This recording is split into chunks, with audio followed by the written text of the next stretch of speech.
कहिले काहीँ ढिलो साह्रो भने चाहिँ फुल्दैन भनेर अनि कस्तो मिठो कलर निस्केको क्या हेलो एभ्रिवान गुड मर्निङ तपाईँहरूलाई स्वागत छ मेरो न्यू मिनी ब्लगमा अनि आजको ब्लगको सुरुवात चाहिँ मैले बिहान गरेर किनभने यिनी साथीहरू यस्तो मजा आइरहेछ ब्याकग्राउन्डमा चराको आवाज सुन्न यस्तो मजा आइरहेछ अनि यहाँ चाहिँ यति धेरै चरा चुरुङ्गीहरू परिरहेछ कि यहाँ माथि हेर्नु यता यता गयो हेर्नु न यस्तो मजाले रमाइरहेछ है यो अनि अहिले चाहिँ हेर्नु न यस्तो मजा लागेको मलाई हेर्नु चाहिँ हेर्नु न अनि यिनीहरू साइडमा कराउँदाखेरि यस्तो मजा लाग्ने अनि अहिले चाहिँ पुरै ग्रिनरीहरू पनि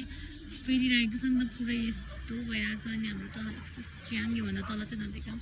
अनि यो चाहिँ हाम्रो अदुवा बारी साथीहरू यो अहिले यहाँ चाहिँ मेरो प्लान्ट हेर्नु न यति मात्रै छ क्या यतिदेखि यतिभन्दा तल चाहिँ मैले राखेको छैन यो चाहिँ मलाई यस्तो राम्रो भएर देखायो नि यति राम्री भएर आयो यो चाहिँ अनि यो हेर्नु न यो चाहिँ के भन्छ हो यसको नाम प्लिज मेन्सन गरिदिनु है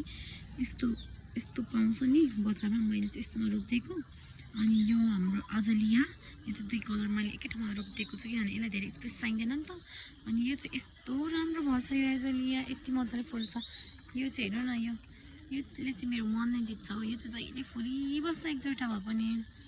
अनि एउटा बगमबेली चाहिँ मेरो यस्तो लहरा जाने रहेछ त्यही भएर मैले यसलाई चाहिँ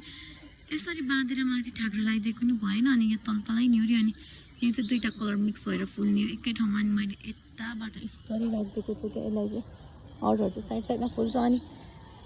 अब चाहिँ भरे हामी चाहिँ केरा काट्ने है साथीहरू हेर्नुहोस् ल भिडियो भरेसम्म अन्तिमसम्म अनि यहाँ हेर्नुहोस् न हाम्रो यो झन् कति मजाले फस्ट्याएको कुरा छुटाउनु नहुने त हेर्नु न मैले यसको कटिङ सारिहालेँ साथीहरू हेर्नु न यो फुल नै थिएछ क्या मैले फुल्दैन भने यो एउटा मात्र फुलिरहेको थियो अरूमा चाहिँ फुल पनि त्यस्तो मजाले लागेको थिएन अनि मैले कटिङ सारिहालेँ अनि फेरि कटिङ कहिले काहीँ ढिलो सार्यो भने चाहिँ फुल्दैन भनेर अनि कस्तो मिठो कलर निस्केको क्या यो कति मिठो कलर निस्केको अम्मा कस्तो राम्रो लाग्यो यो त अनि पछि यस्तो हुँदो रहेछ हुनु चाहिँ तर मलाई चाहिँ यही मन पर्यो हेर्नु न कस्तो राम्रो भएको अनि कटिङ सारे घरमा चाहिँ अहिले यस्तोरी पालुवाहरू आउनु थालेछ क्या यहाँ त त्यति बेसी देखेको छैन कि यहाँ हेर्नु न साथीहरू यस्तो मजाले हेर्नु त आम्मामा कति मजाले यसो चाहिँ मजाले झाँगिन्छ क्या अनि त्यही भएर अनि यहाँ हेर्नु न हाम्रोमा चाहिँ सानो खालको यस्तो यो के भन्छ तपाईँहरूकोतिर हाम्रोतिर बेलौती भन्छ हेर्नु न माटी फलिरहेको छ एक दुई झाङमै अनि यो हेर्नु न यो यसको नि कटिङ साटिएको थियो यतानिर मजाले पालुवा आएको छ कि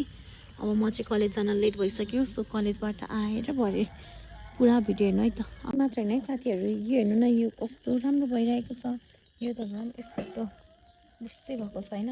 यसले चाहिँ थेक्न नसकेर यसरी तलै निहुरेको छ क्या हेर्नुहोस् न यता पल्टायो उता पल्टायो उतै जान्छ अनि यस्तो चाहिँ अस्ति पापाले बेचिदिनु भएछ होइन न यत्रो ठुलो ठुलो बोर्डको पापाले कतिमा बेचिदिनु भएको हेर्नु न 500मा बेचिदिनु भएछ अझ मलाई त मैले सानो हुँदाखेरि योभन्दा अलिक सानै थियो त्यति बेला मैले 400 भनेको थिएँ अनि अब यत्रोको त कहाँ 500 लिन्छ त झन् त्यही माथि यत्रो म्याच्योर भइसक्यो 3 इयर्सको बोर्ड भइसक्यो है अनि अनलाइनभन्दा चाहिँ सस्तैतिर हुन्छु मैले ओके 6.5 hours later. साथीहरू हाम्रोमा चाहिँ यस्तो भइरहेछ केरा पाकेर उक्रा पाक भइरहेछ हो अनि बाटोमा हिँड्ने मान्छेहरू एउटा आउँछ केरा पाकेछ त भन्छ फेरि अर्को आउँछ केरा पाकेछ अनि अस्ति त यत्रो ग्रुप आएर केरा पाक्यो भन्दा पाउँदै हिँड्दा थियो अनि चोखे नै लागिसक्यो साथीहरू चोखे नै लागिसक्यो अनि दाजुले काट्ने भन्दा नि नभएर यता गर्छ घरि उता संजोगै मिलाएको छैन अनि त्यही भएर आज चाहिँ बल्ल बल्ल कान्छा हुनुभएको बेलामा चाहिँ अब कान्छाले काट्ने भन्नुभएको छ अनि अहिले केरा चाहिँ दर्जन 280देखि 300 कति भएको छ क्या अनि यहाँ मान्छे बाटो हिँड्नेहरूले चाहिँ केरा 300 रुपियाँ दर्जन दिनु भन्दै बेच्नु न भन्दै आयो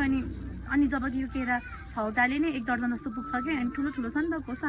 अनि फेरि अब हाम्रो त यता बाँड्छौँ हाम्रो चाहिँ प्रायः चाहिँ चिज पनि यता बाँड्ने चलन छ क्या गाउँघर जस्तै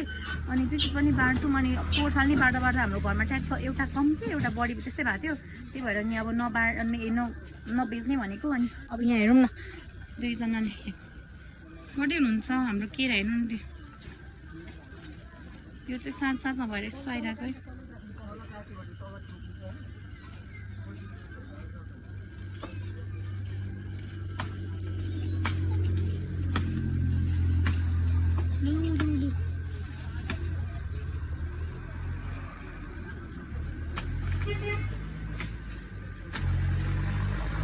केरा आ गया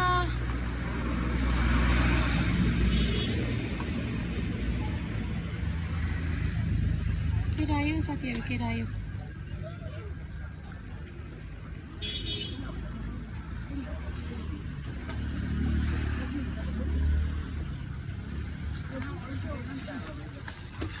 ओहो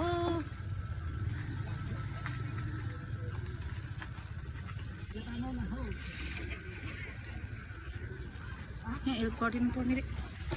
पक्नु है त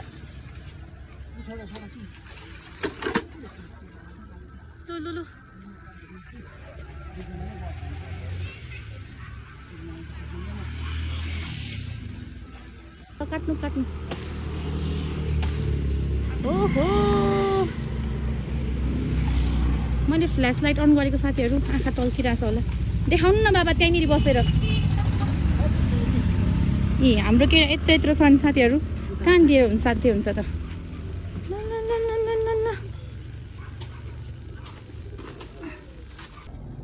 ए केरा चाहिँ माङकोठामा दर्शन लिइसक्नु भयो अनि यो चाहिँ छ नि यसको घरि चाहिँ सानो हुन्छ तर यो केरा चाहिँ कत्रो हुन्छ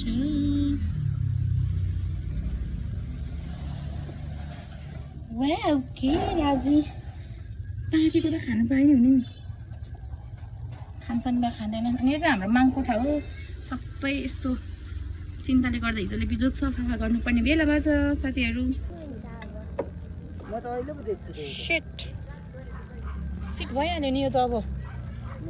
मार्छ दाजुले मलाई त डर पो लाग्यो है खान्छ तपाईँले भाँचेको भन्नु न तपाईँहरू त भाँचेको हो नि कसले भाँच्यो त यहीँ थियो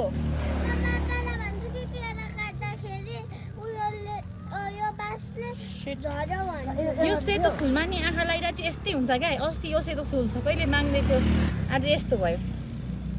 बाबाहरू चाहिँ अब त्यसको पनि बोटै ढल्न आँटिरहनु भएको छ साथीहरू यहाँ चाहिँ बाबा र कान्छा भएर चाहिँ यो केराको खाम्बो ढाल्न गइरहनु भएको छ किनभनेदेखि केरा चाहिँ एउटा यस्तो फ्रुट्स हो जुन चाहिँ वर्षको एकचोटि मात्र फल्छ अनि त्यसपछि त्यो फलेपछि चाहिँ त्यसको लाइफ स्पान चाहिँ सकिन्छ जबसम्म यसलाई पुरानो यो फलेको फल दिएको केराको बोटलाई हामी ढाल्दैन त्यसले चाहिँ राम्ररी बच्चाहरू हान्दैन भन्छ के त्यही भएर हामीले चाहिँ यसलाई कटआउट गरेको अनि यो कति गाउँतिर चाहिँ होइन सुँगुर चारो पनि दिँदो रहेछ यो केराको तलको यो काम्चालाई नि अनि हाम्रोतिर चाहिँ यस्तो दिँदैन त्यो चारो नहुने ठाउँमा मात्र हो तर हाम्रोमा चाहिँ दिनु पर्दैन चारो प्रशस्तै हुन्छ अनि अर्को कुरा चाहिँ नि मैले के भनेको देखि हामी किरातीहरू 3 चुला पूजा हो नि त अनि हाम्रोमा सिमे भूमे सिकारी के पूजा गरिरहेको हुन्छ त्यो मध्ये घर चिन्ता पनि एउटा हो है घर चिन्ता गर्दाखेरि चाहिँ हामीले यसरी नै माटोहरू जम्मा गरेर त्यहाँनिर धामीहरूको थान थप्नाहरू राख्छन् त अनि त्यो गर्नुभन्दा बेसी यो केराको खाँबोमा राख्यो भने चाहिँ नि माटोहरू पनि जुटाउनु पर्दैन अनि थान थप्न राख्दाखेरि सफा चिटिक्क हुन्छ अनि भोलिपल्ट सफा गर्नु पनि सजिलो हुन्छ क्या त्यही भएर हामी त्यही कुरा गर्दै थियौँ अनि माङकोठामा पकाउनु भनेर राखेको त्यो केरा त आधाउधी त मुसाले खाएछ के साथीहरू अरू किसानहरू चाहिँ बाँदर पीडित हुन्छ हामी चाहिँ मुसा पीडित भइरहेछ यहाँ यति